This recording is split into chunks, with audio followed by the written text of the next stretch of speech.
Pelops. A war broke out in the heavens, and the gods threw the father of Pelops into the underworld. Pelops himself was also expelled from Olympus. The young man eventually settled in Greece.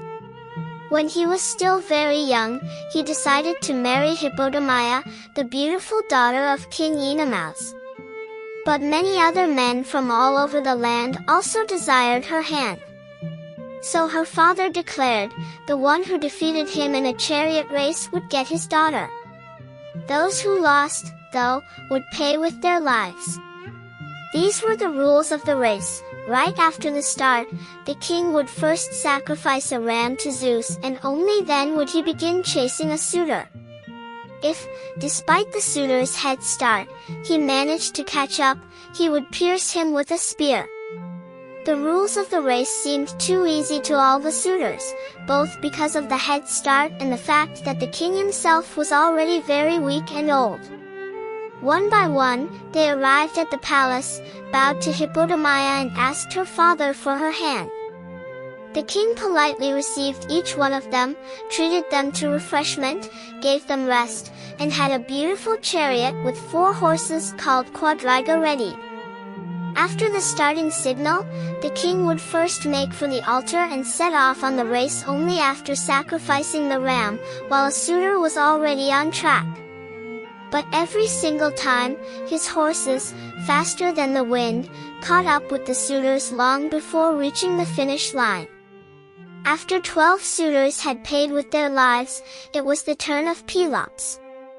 Learning the fate of his predecessors, Pelops set off for the seashore on the eve of the race, where he called on Poseidon, the ruler of all seas, "Oh, mighty God! Please help me beat the king. Give me strength, so that he can never catch up with my chariot and pierce me with his spear. Show me the fastest route and grant me victory."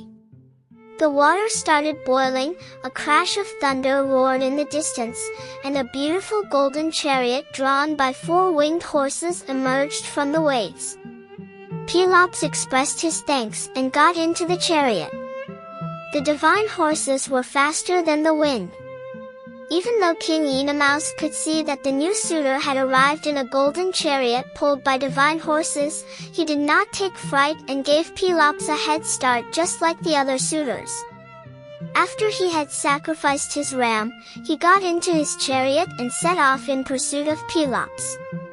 The young man was only a stone's throw away from the finish line when Oenomaus finally caught up with him and drew his spear, swinging it to deliver a mortal blow to his opponent.